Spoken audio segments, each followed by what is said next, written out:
حتى إذا جاء أحدهم الموت قال رب ارجعون لعلي أعمل صالحا فيما تركت كلا إنها كلمة هو قائلها ومن ورائهم برزخ إلى يوم يبعثون. Para hadirin jamaah salat subuh yang dimuliakan Allah Subhanahu wa taala.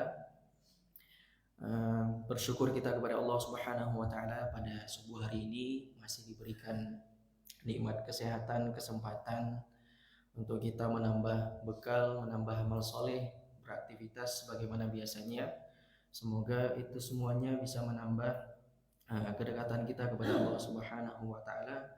Tidak lupa senantiasa untuk memperbagus niat kita, meluruskan niat setiap ibadah yang kita lakukan dan meniatkan ibadah atas aktivitas keseharian yang kita lakukan, sehingga tidak ada satu detik pun yang kita lewati, tidak ada satu hari pun yang kita lewati melainkan amal soleh kita bertambah dan dosa-dosa kita diampuni oleh Allah Subhanahu wa taala.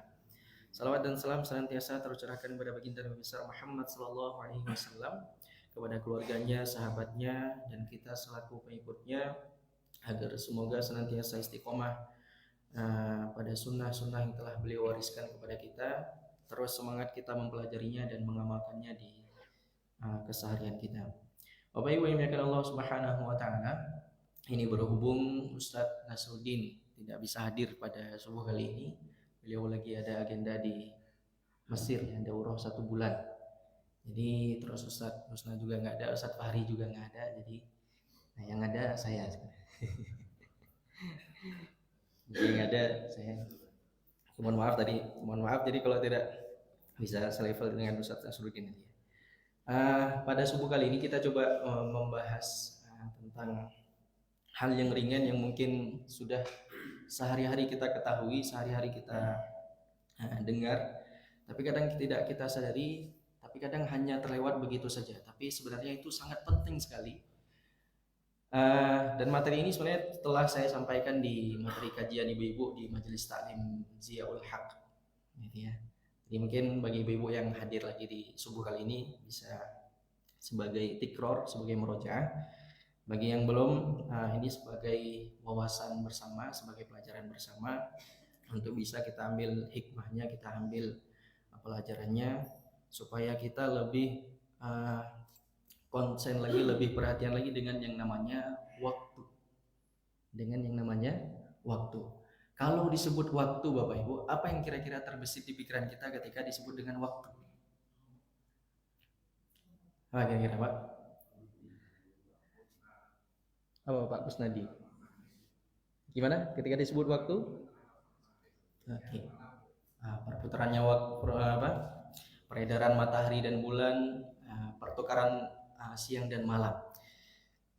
Ya, mungkin ada juga ketika disebut waktu teringatnya jam, teringatnya kalender, atau teringatnya deadline, atau teringatnya ini utang harus dibayar, gitu ya, misalkan, atau dan lain-lainnya gitu ya. Jadi waktu tempo. Nah, sebenarnya apa yang maksud dengan waktu? Sebenarnya ini masuk dalam tataran pembahasan filsafat, jadi pembahasan yang sangat mendalam, sehingga banyak para filsuf kemudian mendefinisikan waktu itu dengan banyak hal secara mendalam. Butuh pemikiran yang mendalam, butuh penghayatan lebih dalam. Tapi kita lihat sebuah perkataan dari Malik bin Nabi. Ini salah seorang intelektual muslim, Malik bin Nabi dari Aljazair. Nah, beliau mengatakan waktu itu seperti sungai yang mengalir ke seluruh penjuru dunia, dari semenjak dahulu hingga sekarang dan nanti sampai hari kiamat.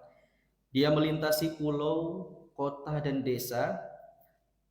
Dalam artian semua kita terkena waktu, semua kita berada dalam waktu. Semua kita berada dalam waktu. Bumi ini, alam semesta ini semua berada dalam zona waktu. Tidak ada yang bisa berpaling dari waktu, tidak ada yang bisa kemudian pengen keluar dari ruang waktu ini, tidak ada. Artinya kita semuanya berawal dan kita semuanya nanti akan berakhir. Tidak ada yang abadi. Yang namanya waktu itu mesti berawal dan berakhir. Nah, kemudian beliau mengatakan, nah waktu itu kemudian bisa membangkitkan semangat. Misalkan kita tahu kita tidur malam, kemudian tahu jam sekarang subuhnya jam 4.20. Ya. Berarti kita tahu 3:30 sudah bangun sebagian. Kemudian sholat tahajud juga. Jadi semangat bangunnya. Ada yang ingin dikerjakan. Ada kemudian tenggat-tenggat waktu yang perlu disesuaikan atau harus berkegiatan. Sehingga kita semangat.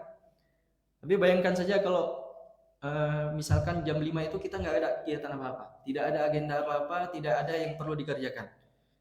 Ya mesti kita jam 4:30 belum bangun, jam 5 juga belum bangun, paling jam 5:30 mungkin akan kesiangan. Ya. Nah makanya waktu juga bisa menina bobokkan kita semuanya. Jadi tiba-tiba, ini sudah ujian misalkan. Tiba-tiba sudah datang ujian. Tiba-tiba sudah dipanggil malaikat Israel. Ini makanya dikatakan oleh Ali bin Abi Thalib, an-nasu niyamun. Manusia itu tertidur, fa idza matu intabahu, dan jika dia mati baru kemudian dia sadar. Ya. Nah ini.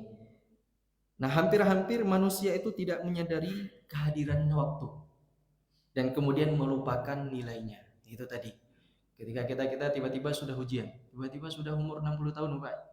Tiba-tiba sudah umur sekian, tiba-tiba sudah umur segini. Nah ini kadang-kadang yang kita sering melihat jam, sering melihat kalender, tapi waktu yang sebenarnya berjalan kita lalai dan kita lupakan. Ini maksud daripada Malik bin Nabi. Namun secara umumnya waktu itu disebutkan oleh Imam Al-Ghazali adalah masa umur atau masa hidup. Ya. Jadi ada yang hidupnya 10 tahun, ada yang hidupnya 60 tahun. Begitu pula usia alam semesta ini. Ada masa tempo waktunya. Oleh para ilmuwan disebutkan bumi ini sudah berumur sekitar 13 miliar tahun.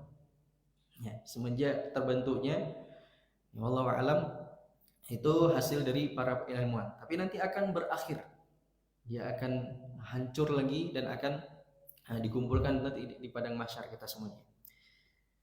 Nah, itu tentang waktu. Kemudian coba kita lihat bagaimana pentingnya waktu. Bagaimana pentingnya waktu terutama bagi seorang muslim. Ya. Kita coba kita sebutkan beberapa ayat. Yang ini mungkin belum saya jelaskan di pengajian kemarin. Pertama Quran surat Al-Mu'minun ayat 99 ayat 100. Yang tadi saya bacakan ketika sholat. Hatta idza jaa ahadahumul mautu qala rabbirji'un. Ini tentang penyesalan orang-orang kafir yang mana ketika datang kematian. Hatta idza jaa ahadahumul mautu qala rabbirji'un.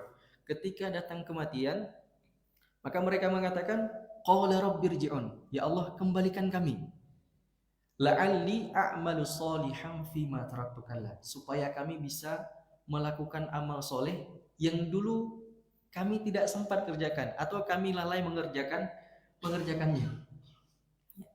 Kemudian kata Allah, innaha kalimatun huwa qailuha. Itu hanya perkataan-perkataan biasa. Seandainya mereka dikembalikan lagi, ya nanti akan mengulangi lagi kelalaiannya, mengulangi lagi bersantai-santainya seperti itu, dan kemudian tidak melakukan amal soleh.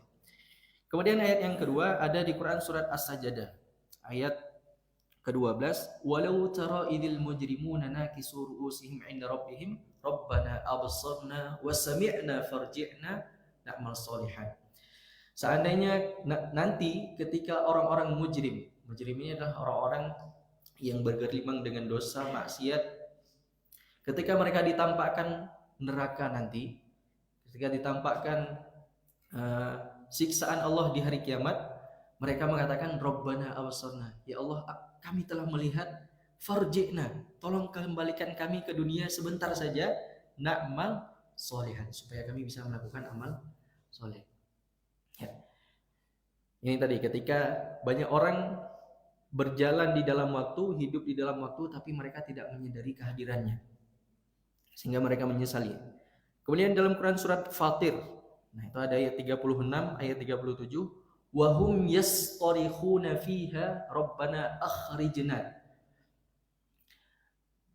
Mereka orang-orang kafir itu berteriak di dalam neraka jahanam kalau ini sudah dimasukkan. Kalau tadi belum masuk, kalau ini sudah dimasukkan Allah ke dalam neraka, kemudian mereka berteriak kepada Allah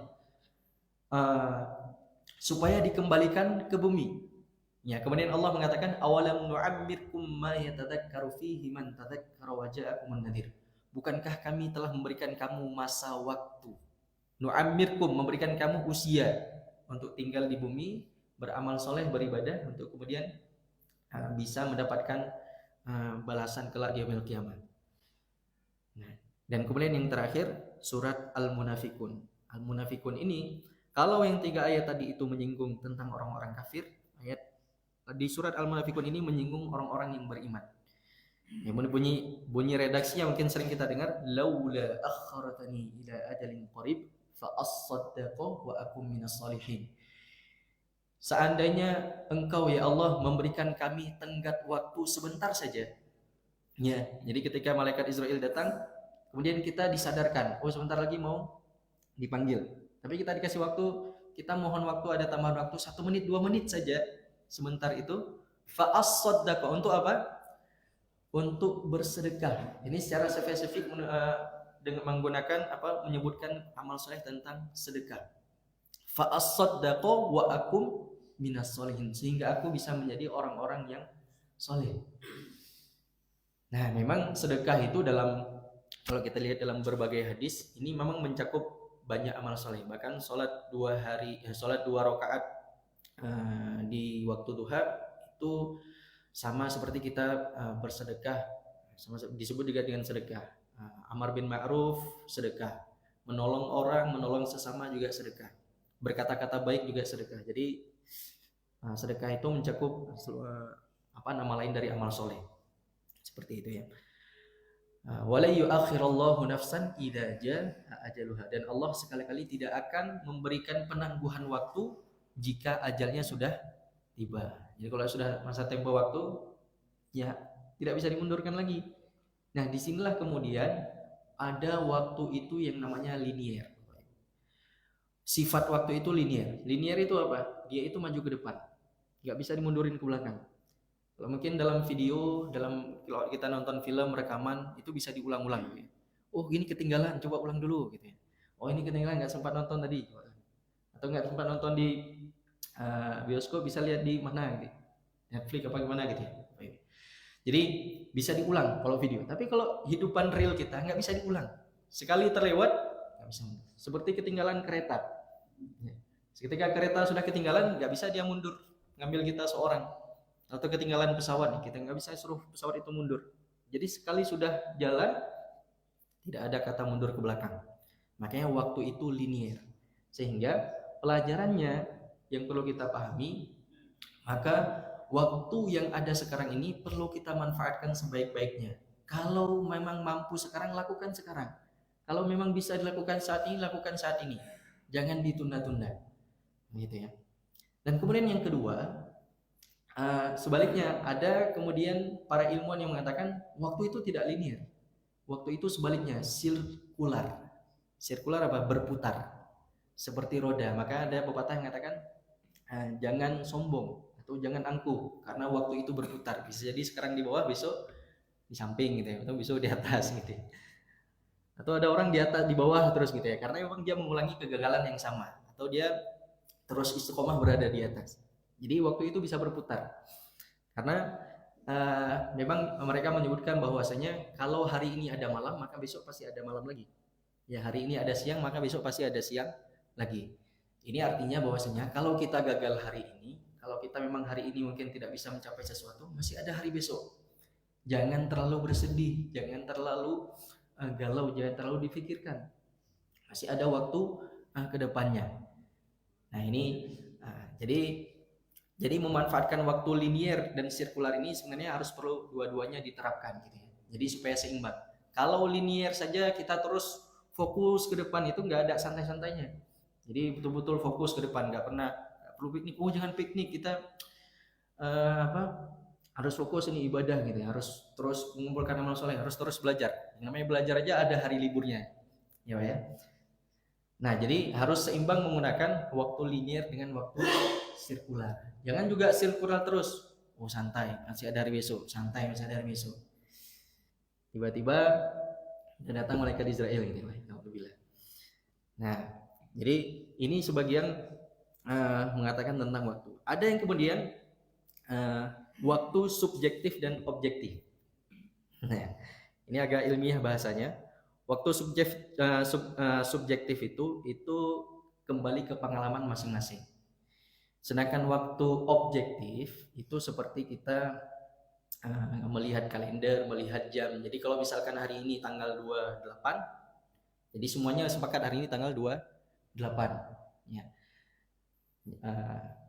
Seperti itu. Atau hari ini sekarang jam 5:10. Tidak ada yang kalau misalkan ada satu orang yang mengatakan hari ini sekarang jam 6, pasti akan dibully. Ya, nggak mungkin jam 6 ini kan baru jam 5. Kenapa bilang jam 6? Atau ada yang mengatakan hari ini tanggal 30. Nggak mungkin hari ini tanggal 30. Karena ini masih tanggal 28. Seperti itu ya. Itu waktu objektif yang bisa diterima akal. Seperti itu ya. Nah, ini ada contohnya sebagaimana yang terjadi atau mungkin seperti ini ya. Seperti misalnya pengajian 1 jam. Ya, waktu 1 jam itu bisa sebentar, bisa jadi lama. Misalnya ya, kalau misalnya ustadznya nggak enak ngomong pas pengajian, ini baru 5 menit saja terasanya 1 jam. Nah, tapi kalau pengajiannya enak gitu ya, materinya bisa dipahami, itu 1 jam terasa 5 menit. Wah, tiba-tiba 1 jam ya, nggak terasa. Tapi kalau pengajiannya susah, ini ngomongnya nggak jelas, ini lama sekali rasanya. Nah, itu waktu subjektif, kembali ke masing-masing. Ya. Nah, sebenarnya dalam Al-Quran itu ada juga sebagaimana cerita Ashabul Kahfi yang sering kita dengar, yang mana kan mereka tertidur di dalam gua selama walabithu fi kahfihim 300 sinina wasdadu tis'a, 309 tahun mereka tidur. Jadi kalau tidurnya di abad ke-17 pas Indonesia sebelum merdeka, jadi bangun-bangun tuh Indonesia sudah pemilu. Udah bingung ini kok tiba-tiba ada presiden 2 periode gitu ya. Nah, jadi itu waktu objektifnya 309 tahun. Tapi waktu subjektifnya, pengalaman masing-masingnya sehari atau setengah hari. Gitu ya, ketika di ayat setelahnya itu qala di mana? Wa kadzalika ba'athnahum yatasalu bainahum qala qailun minhum kam labithtum. Salah seorang temannya mengatakan kepada teman lain, kira-kira kita sudah berapa lama tinggal di sini? Qala yauman aw ba'da yaum. Yang lain mengatakan kayaknya sehari atau setengah hari deh kita tidur. Padahal mereka sudah tidur selama 309 tahun. Nah, 309 tahun itu waktu objektif, subjektifnya sehari atau setengah hari. Nah, itu mungkin nanti yang itulah tentang apa ya, keunikan waktu atau misteri tentang waktu. Masih banyak belum kita ketahui tentang waktu. Belum lagi di Al-Quran itu ada disebutkan bahwasanya waktu di sisimu dengan waktu di sisi Tuhanmu itu seperti 1000 tahun lamanya. Jadi sehari di akhirat bisa jadi 1000 tahun di dunia. Jadi ada banyak sekali misteri tentang waktu, dan ini sebagian yang dijelaskan oleh para ilmuwan maupun filsuf dari pada Islam gitu ya. Nah, kemudian di kisahnya Isra Mi'raj juga ada. Isra Mi'raj Nabi SAW, kan Nabi SAW diangkat diperjalankan dari Mekah ke Palestina dalam waktu semalam. Kemudian dari Palestina ke Sidratul Muntaha yang dikatakan itu adalah ke langit ke-7. Kalau para ilmuwan mengatakan, para saintis, kita dari bumi ini ke langit pertama saja itu bisa menghabiskan waktu 250 tahun dengan kendaraan paling tercepat 250 tahun. Tapi Nabi dalam semalam itu bisa melewati 7 langit. Seperti itu ya. Nah, menurut Nabi dalam semalam itu waktu subjektifnya, pengalaman pribadi nabinya yang dirasakan oleh Nabi itu lama sekali. Nabi diperjalankan ke neraka, diperlihatkan surga, ya bertemu dengan nabi-nabi di setiap langitnya. Itu kan lama sekali ngobrol lagi, apalagi ketika ketemu Nabi Musa. Diperintahkan sholat 50 waktu, kata Nabi Musa, naik lagi ke atas, naik lagi. Dikasih kurang 40. Kata Nabi Musa, minta kurang lagi. 30. Kata Nabi Musa, minta kurang lagi sampai tinggal 5. Itu kan lama itu ya, naik turun seperti itu. Tapi yang terjadi itu cuma semalam. Nah, semalam itu objektifnya yang kita bisa. Makanya kemudian orang-orang kafir Quraisy ketika Nabi selesai melakukan Isra Mi'raj, mereka mengingkari. Nah, kecuali Abu Bakar As-Siddiq, ya, yang kemudian diberi gelar As-Siddiq yang membenarkan, karena dia membenarkan peristiwa Isra Mi'rajnya Nabi Shallallahu Alaihi Wasallam. Nah, kemudian bagaimana Al-Quran menyebutkan tentang waktu? Nah, Al-Quran tentang waktu itu ada banyak sekali istilah yang digunakan. Yang pertama ada ajal. Nah, idza jaa ajaluhum fala yastakhiruna sa'atan wa la yastaqdimun. Ajal ini menunjukkan tentang batas akhir waktu. Ya, tentang batas akhir yang kalau sudah sampai batas akhirnya maka tidak bisa dimundurkan. Maka setiap penyebutan kata ajal, idza jaa ajaluhum fala yastakhiruna sa'atan wa la yastaqdimun. Jika waktu itu telah datang, jika tempo waktu telah habis, maka tidak bisa dimundurkan atau tidak juga bisa minta dispensasi waktu. Minta tambahan waktu, tidak bisa. Itu sudah langsung tidak bisa diganggu gugat. Nah, kemudian ada juga penyebutkan dengan kata dahr. Ad-dahru wa ma yuhlikuna illa ad-dahr. Dan tidaklah yang menghancurkan kami atau yang membinasakan kami kecuali waktu itu sendiri. Ini perkataan orang-orang kafir Quraisy yang tidak mempercayai adanya Tuhan. Jadi alam bumi ini, alam semesta ini tercipta dengan sendirinya. Tercipta secara tiba-tiba dan kita nanti akan hilang juga secara tiba-tiba, dan waktu yang akan menggilas itu semuanya. Nah, ini makanya dahar di sini disebut dengan durasi waktu. Seperti durasi baterai HP kita, mungkin durasi pemakaiannya 7 jam kalau baterai itu full. Nah, manusia juga seperti itu, ada durasi waktunya.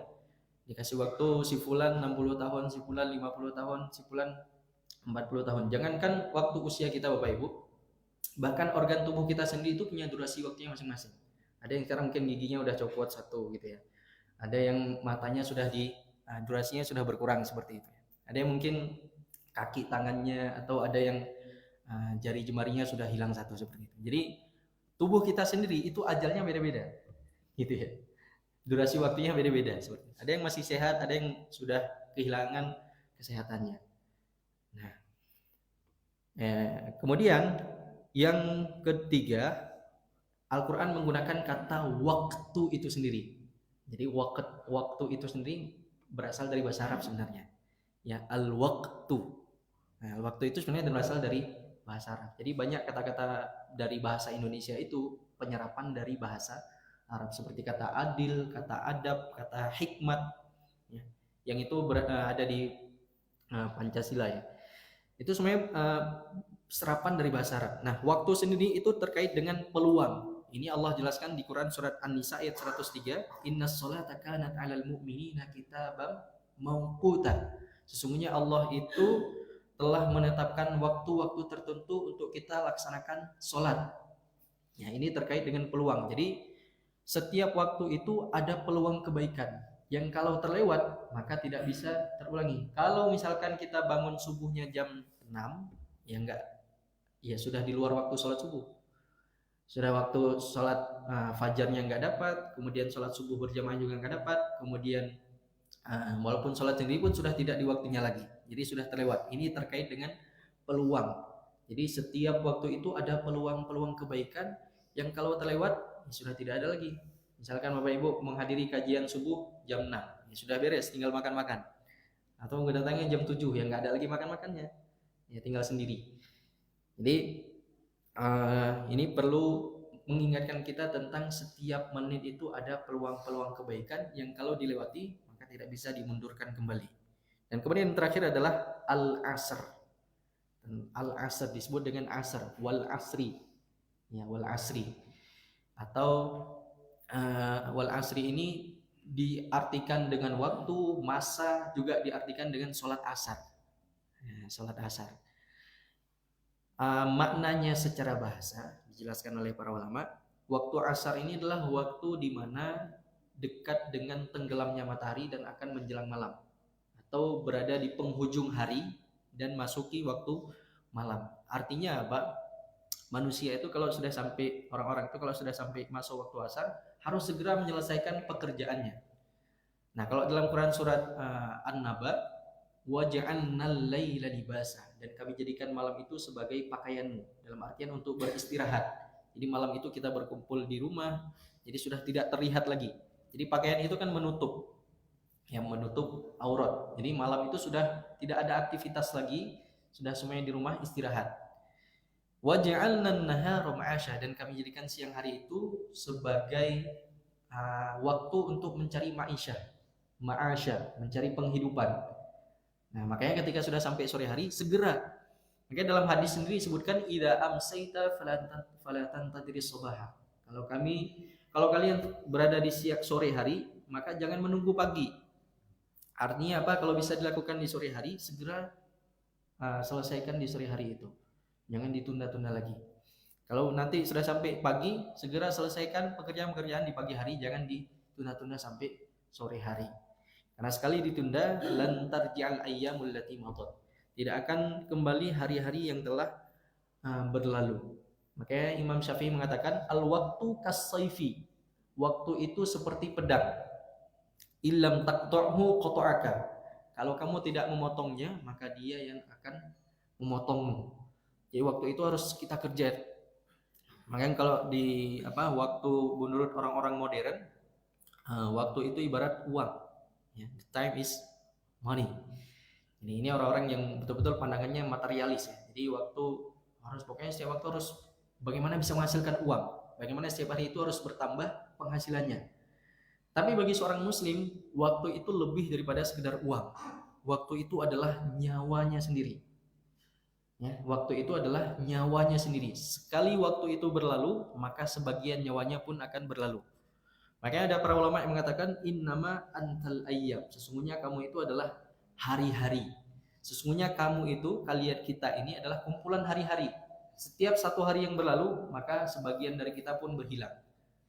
Satu hari berlalu, satu hari habis, bagian dari kita pun habis. Hingga nanti sampai pada tempo waktunya. Ini Bapak Ibu tentang waktu yang dijelaskan dalam Al-Quran, yang menunjukkan tentang pentingnya waktu itu bagi kita sendiri, yang menjadi usia kita, umur kita, dan nyawa kita sendiri, sehingga perlu kita manfaatkan dengan sebaik-baiknya. Sehingga bagaimana kemudian kita memanage waktu? Nah, yang pertama, jelas manfaatnya. Apapun aktivitasnya, pastikan itu jelas manfaatnya. Dan siang hari apa yang kita lakukan, pastikan itu jelas manfaatnya. Ya, kita makan, kita minum saja pasti ada tujuannya. Tujuannya apa? Untuk supaya menghilangkan haus. Kita makan supaya tidak lapar. Jadi setiap aktivitas itu pastikan ada tujuan dan manfaatnya yang jelas. Terlebih untuk terlebih bisa diniatkan sebagai ibadah. Kan bekerja itu juga bagian dari mencari ma'isyah. Mencari ma'isyah adalah perintah daripada Allah dan Nabi, mencari rezeki yang halal. Nah, jadi sebenarnya setiap waktu kita 24 jam itu bisa kita niatkan sebagai ibadah. Kita bangun tidur berdoa ibadah. Kemudian sikat gigi bersiwak ibadah. Bangun sholat subuh juga ibadah. Kita bekerja bismillah dari rumah ibadah. Kita pulang juga masuk ke rumah bismillah ibadah. Kita tidur berdoa juga ibadah. Jadi semua aktivitas seorang muslim sebenarnya bisa dimasukkan dalam kategori ibadah. Tinggal niatnya diperbaiki, niatnya diluruskan. Nah, kemudian yang kedua yang perlu kita perhatikan tentang efisiensi waktu. Jadi memaksimalkan kesempatan atau waktu luang. Biasanya para ulama itu multitasking. Jadi mereka itu kalau bisa sekali dayung 2 pulau, kenapa harus 1 pulau? Kalau bisa sekali dayung 3 pulau, kenapa harus 1 pulau saja? Nah, jadi makanya para ulama itu ketika sambil berpergian, mereka tidak hanya diam saja, mereka akan memanfaatkan waktu dengan membaca atau dengan baca Al-Quran sambil mengkaji ilmu. Makanya kita lihat orang-orang hari ini misal seperti ngantri lama di rumah sakit atau di mana seperti itu ya. Banyak orang ngantri itu kan nggak ada ngelakuin apa-apa. Nah, para ulama menganjurkan waktu-waktu seperti itu digunakan untuk bisa baca Quran, bisa membaca. Tapi karena terkadang rata-rata pegang HP, ya udah pegang HP semuanya. Gitu ya. Kalau membaca sendiri jadi aneh sendiri gitu ya, atau membaca Quran sendiri jadi aneh sendiri. Ini mungkin yang tidak terbentuk. Maka ini perlu dibiasakan untuk memaksimalkan waktu. Bahkan para ulama terdahulu ada yang ketika dia masuk kamar mandi, ada salah satu pelayannya disuruh untuk membaca dengan suara yang keras. Jadi supaya ketika di kamar mandi pun tetap bisa belajar seperti itu. Saking semangat dan betul-betul memanfaatkan waktunya. Ini yang kedua. Kemudian yang terakhir adalah at-taswif, menghindari at-taswif. Taswif ini adalah kata Imam Ibnul Jauzi dalam kitabnya Talbisul Iblis. Salah satu tipu daya setan yang paling ampuh untuk menjerumuskan anak Adam atau membuat mereka lalai adalah at-taswif. At-taswif ini artinya menunda-nunda. Allah nanti aja bisa dikerjain. Ketika sudah waktu sholat ada suara adzan, nanti aja sholatnya. Seperti itu ya. Ketika sudah punya uang bisa bersedekah, nanti aja sedekahnya. Seperti itu ya. Atau ketika punya masih sehat, ini harus bisa beramal soleh banyak. Tapi kata setan nanti aja. Jadi terus ditunda-tunda hingga sampai kita itu tidak menyadari waktu itu telah melewati berpuluh-puluh tahun. Ya. Tiba-tiba udah umur 20 tahun, tiba-tiba udah umur 30 tahun, tiba-tiba udah umur 50 tahun.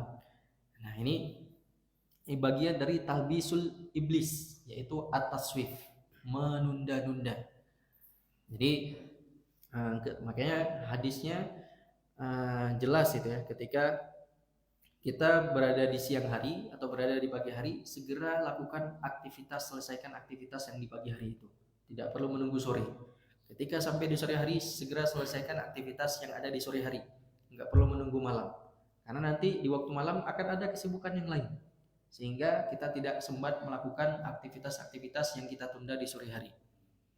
Nah, gitu ya. Ini mungkin Bapak Ibu tentang 3 manajemen waktu yang perlu kita terapkan supaya kita bisa memanfaatkan waktu dengan sebaik-baiknya. Yang kemudian tentang waktu linier dan waktu sirkular tadi, nah itu bisa kita terapkan di salah satu perkataan salah seorang sahabat ya. I'mal lidunyaka ka'annaka ta'ishu abadan. Kejarlah duniamu ka'annaka ta'ishu abadan, seakan-akan kamu hidup selamanya. Nah, jadi dalam perkara-perkara dunia kita bisa gunakan waktu sirkular. Waktu itu berputar terus, tidak ada habisnya. Jadi dia berputar di situ-situ aja. Jadi kalau mengejar dunia itu, kalau misalkan hari ini sudah umur 50 tahun belum S2, enggak apa-apa. Misalkan ada anak-anak sekarang sudah umur 25 tahun belum S1, enggak apa-apa. Karena itu dunia.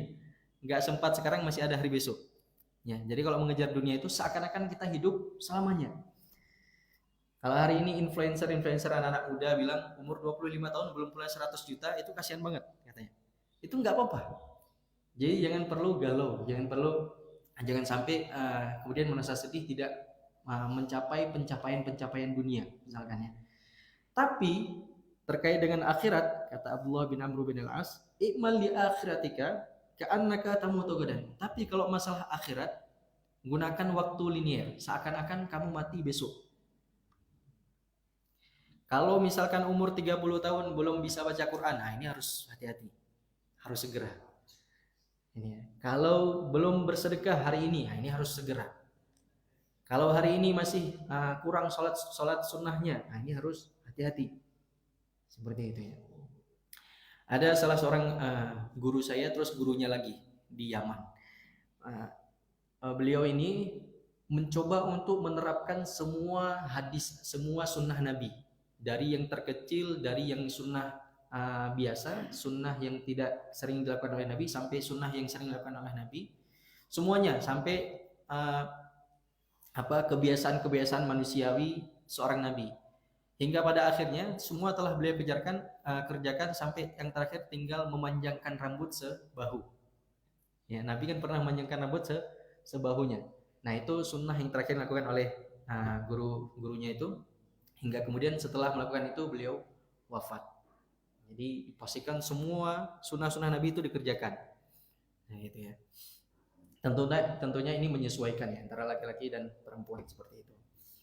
Jadi terkait masalah urusan akhirat, kita gunakan waktu linear. Waktu itu maju ke depan, tidak bisa diulang ke belakang. Jadi harus betul-betul segera dikejar waktu itu. Tapi masalah-masalah dunia itu bisa diakhirkan. Misalkan minggu ini nggak sempat piknik ke sini, ya nggak masalah, nggak perlu nangis, nggak perlu bersedih. Masih ada minggu depan, masih ada bulan depan, seperti itu ya. Nah, hari ini nggak sempat goes gitu ya Pak ya. Goes. Bisa ada waktu lain seperti itu. Tapi kalau masalah-masalah akhirat, nah itu perlu segera diselesaikan, perlu segera ditunaikan. Karena sekali nanti datang idza jaa ajaluhum, ketika masa tempo waktu yang sudah datang, fala yastakhiruna sa'atan wa la yastaqdimun. Tidak bisa dimundur ke belakang dan tidak bisa diminta dispensasi waktu tambahan seperti itu ya. Maka 1 menit yang sudah lewat itu pasti lebih jauh daripada 1000 tahun yang akan datang.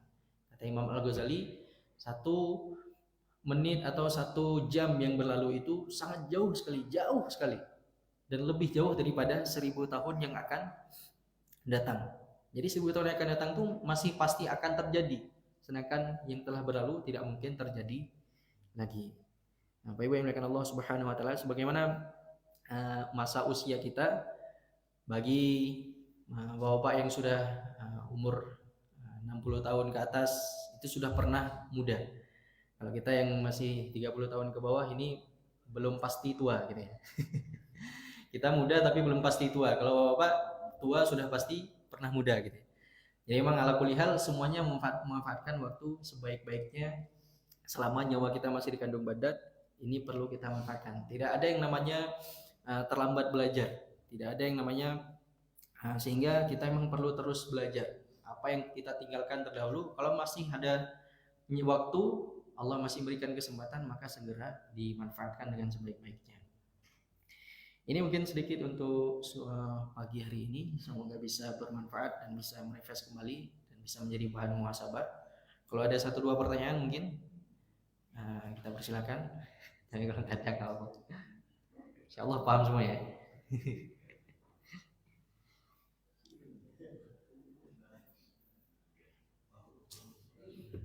Insyaallah paham semua Bapak Ibu ya. Ya, itu aja untuk subuh kali ini. Semoga bisa bermanfaat. Kita berdoa kepada Allah Subhanahu wa taala agar senantiasa diberikan waktu yang berkah, ilmu yang bermanfaat ya, dan amal soleh yang diterima di sisi Allah Subhanahu wa taala. Allahumma 'allimna ma yanfa'una wanfa'na bima 'allamtana wa zidna ilman walhamdulillahi ala kulli halin wa na'udzubillahi min hali ahlin nar. Subhanakallahumma wa bihamdika asyhadu an la ilaha illa anta astaghfiruka wa atubu ilaik. Wassalamualaikum warahmatullahi wabarakatuh.